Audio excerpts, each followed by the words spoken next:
Amigos y amigas radioyentes, les habla Luz González Rubio en Femenino Plural, una visión del mundo con enfoque feminista con la que intento rescatar la historia de mujeres olvidadas.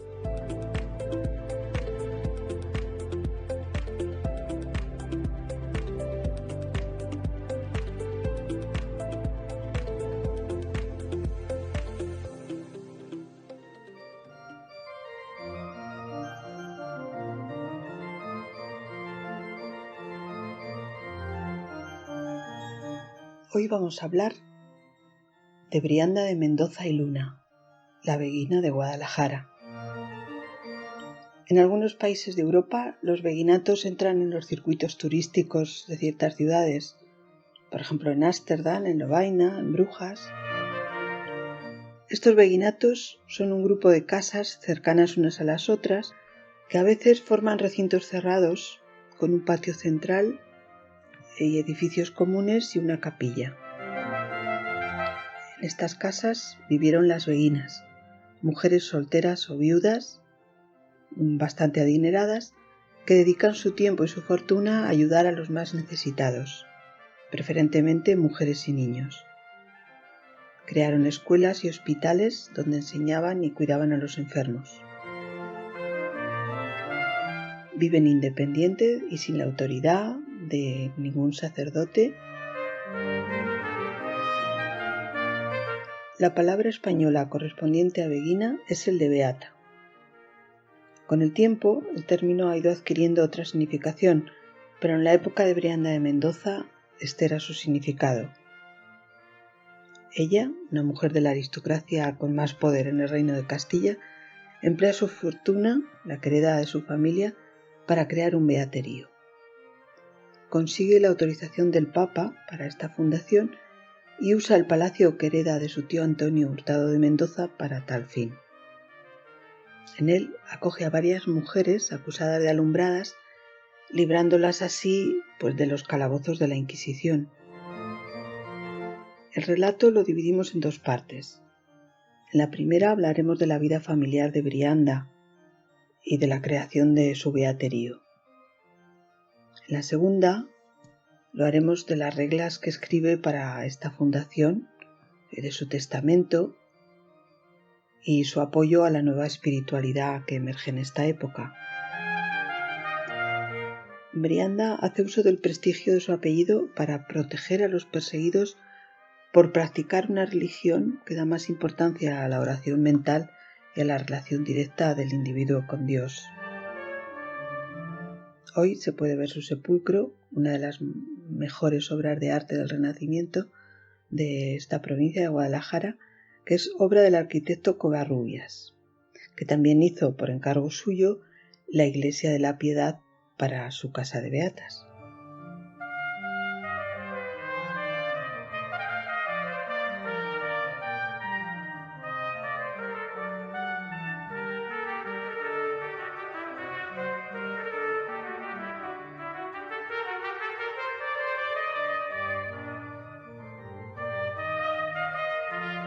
No iba a ser la primera mujer que hiciera un beaterío en estas tierras.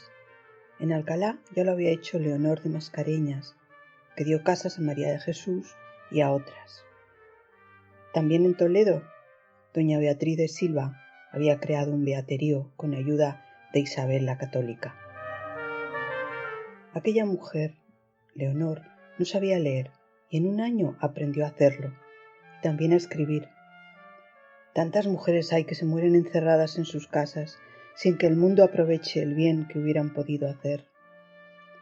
Las que intentamos salirnos de lo trillado hemos de vencer obstáculos sin cuento, pero vale la pena. ¿Acaso no lo hacen los hombres? También ellos corren peligros y muchos caen, pero luego se levantan con más fuerza. Las gentes dicen que me parezco a mi abuelo materno, don Álvaro de Luna, que como él tengo la ambición de hacer cosas para mejorar la vida de la gente. No llegué a conocerlo. Murió muchos años antes de que yo naciera.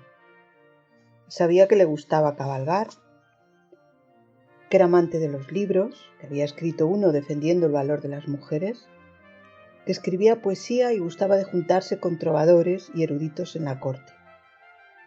pero me habían ocultado los avatares más tristes de su vida. Tardé mucho en enterarme de los detalles macabros de su muerte. Fue en Toledo, en 1453, siendo mi madre muy joven. También a ella la habían ocultado durante el tiempo que pudieron las penosas circunstancias que trajeron la desgracia a la familia. En nuestra casa nadie solía hablar de ello. Solo en sus últimos años, cuando la salud de mi madre empezó a debilitarse y afloraban los recuerdos sin ningún orden ni control en su mente enferma, hablaba a solas con él y con doña Juana Pimentel, mi abuela. Fueron ellas, su esposa y su hija, las que me hicieron todo lo posible para que se rehabilitase su memoria y se le hiciese justicia después de muerto.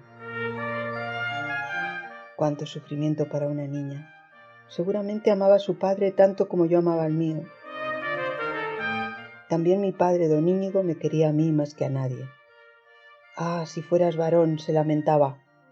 Yo no entendía por qué habría de ser mejor haber nacido hombre. Ahí estaban mis hermanos. ¿Qué tenían de bueno ellos que no tuviera yo? Que manejaban las armas. Esa era la única diferencia. También las mujeres hubiéramos aprendido a manejarlas si nos hubieran enseñado. Pero no, a nosotras nos enseñaron a bordar, a leer, a hacer música, a llevar una casa, a cuidar a los demás, a repartir limosnas.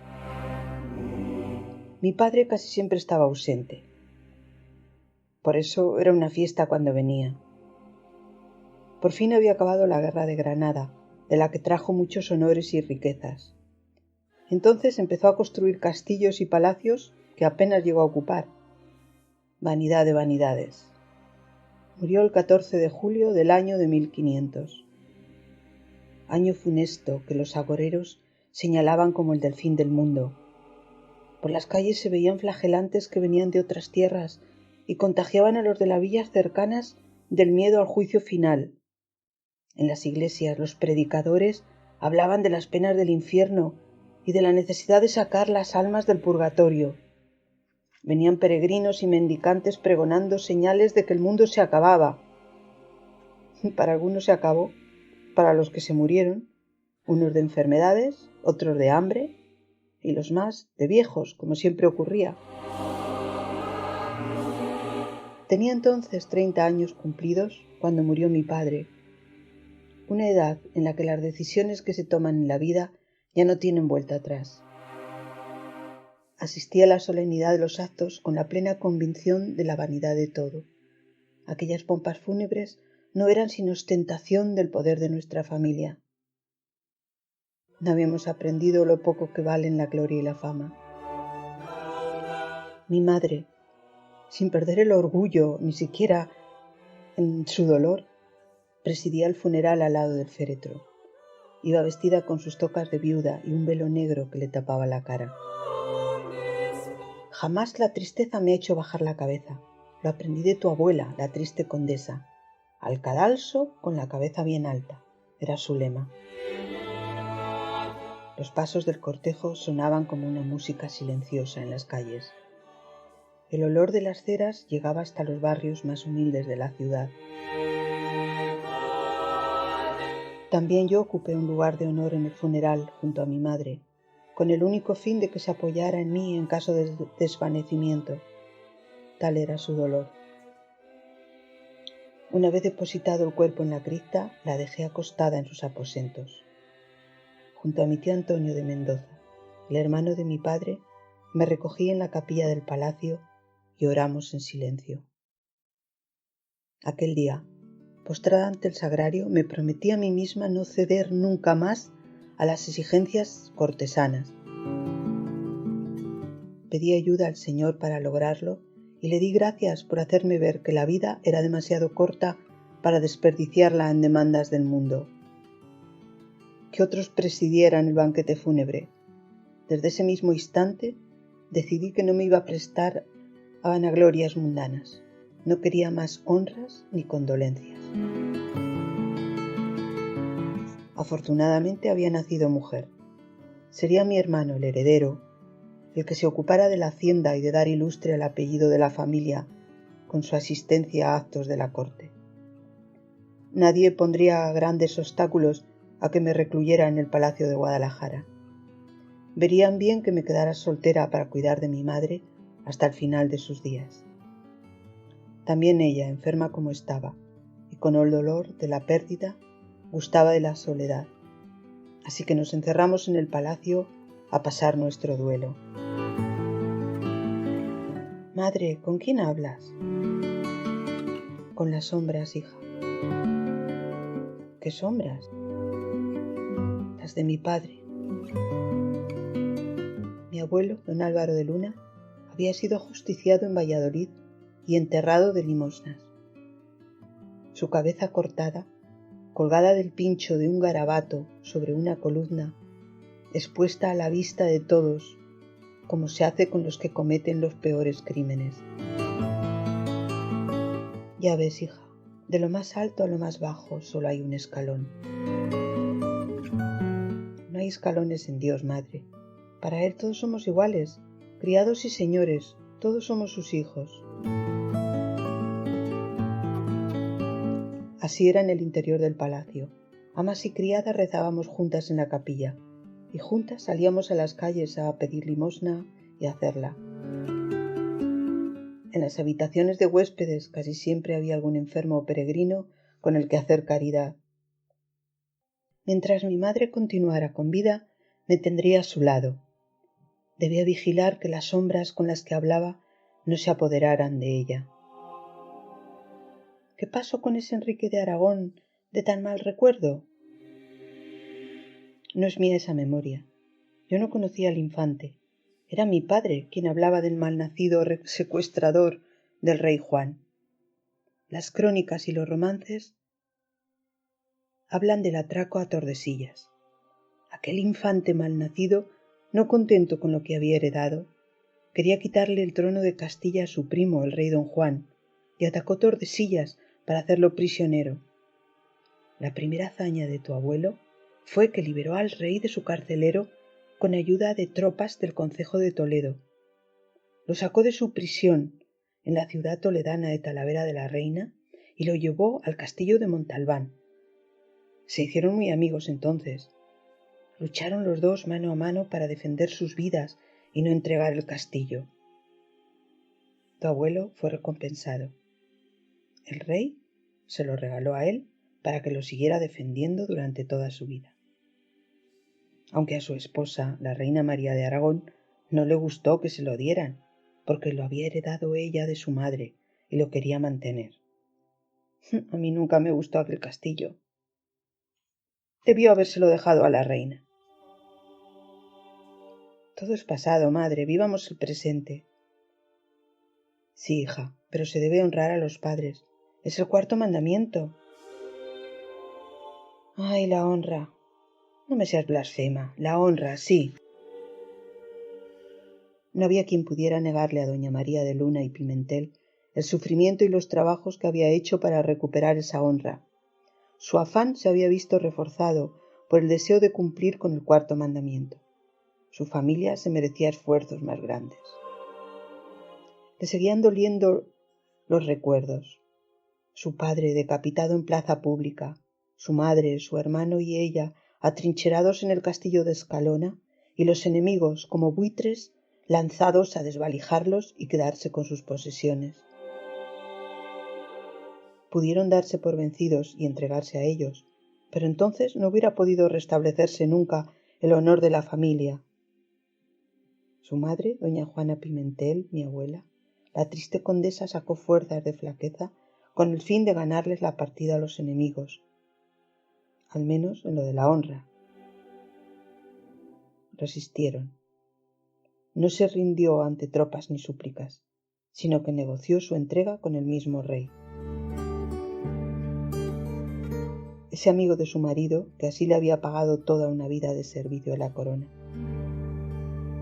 consiguió que se le respetaran las tierras que había llevado como dote al matrimonio con don Álvaro. La corona y los que entonces gozaban del favor del rey se quedaron con las posesiones que habían sido de mi abuelo, las tierras, castillos y fortalezas. Todo quedó confiscado.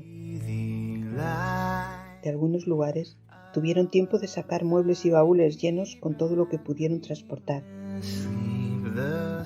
Eso es lo que vieron las gentes, por lo que se decía que se habían llevado todos los tesoros.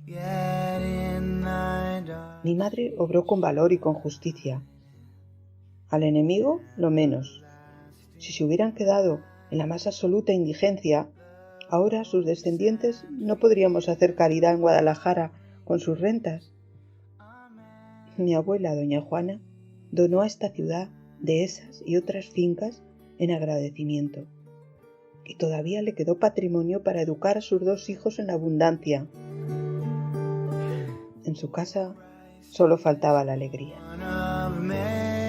Murió siendo la triste condesa.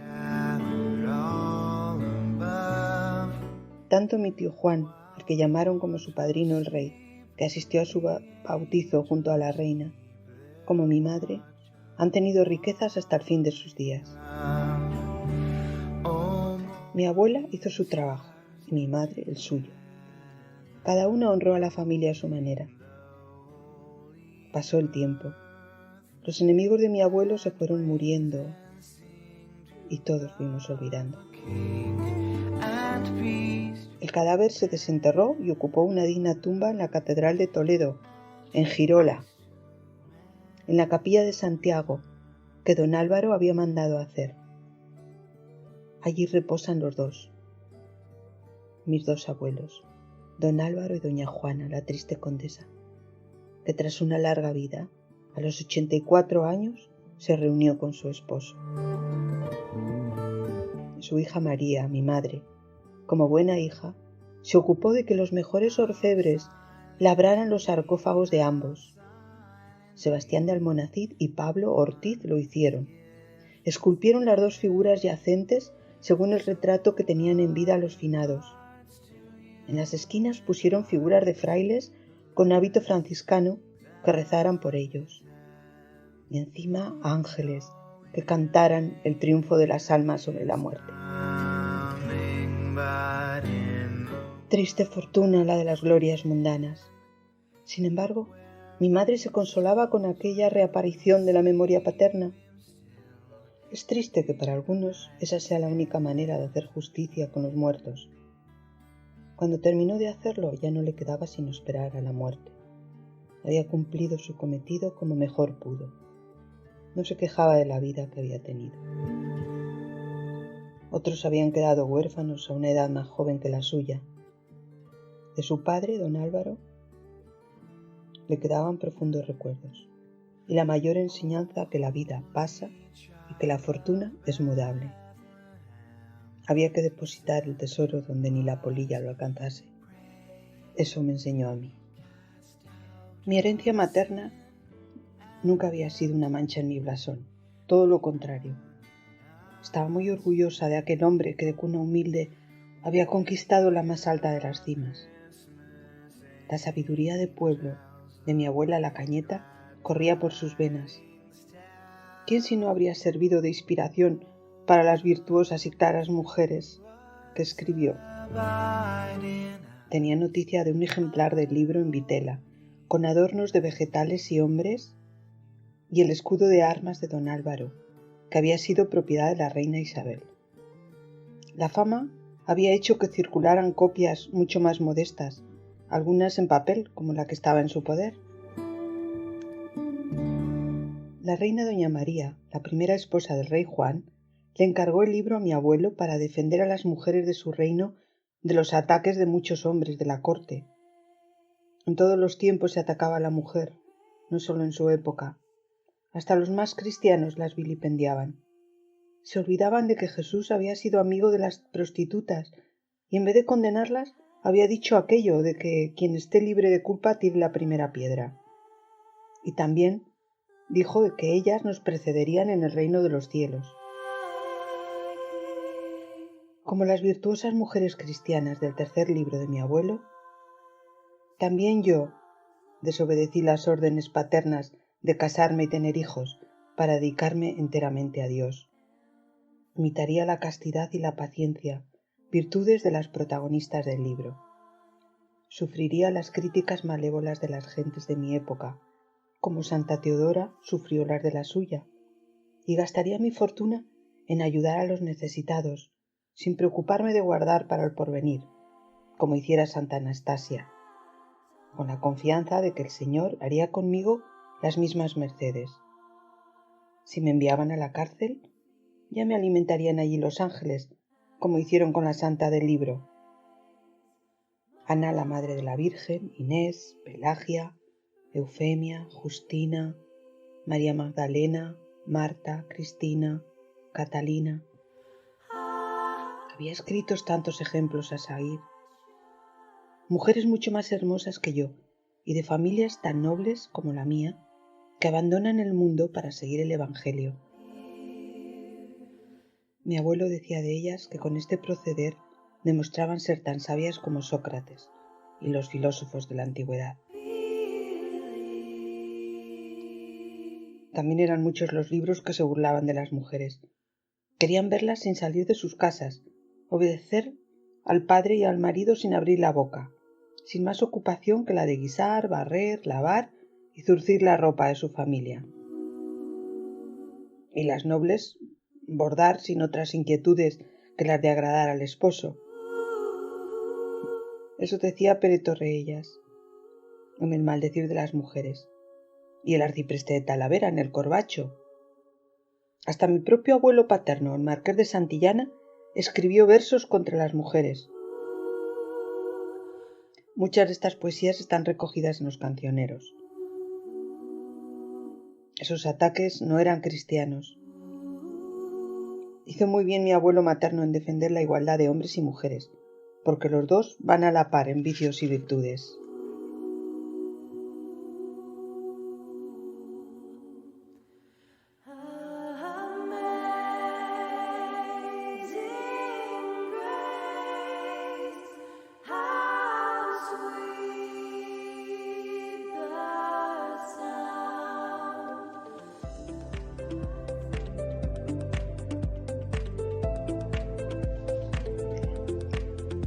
Si te interesa que trate algún tema o quieres contactar conmigo, puedes hacerlo dejando un mensaje en Primum Radio. Algunas de estas historias están recogidas en mis libros que puedes adquirir en cualquier librería o a través de internet.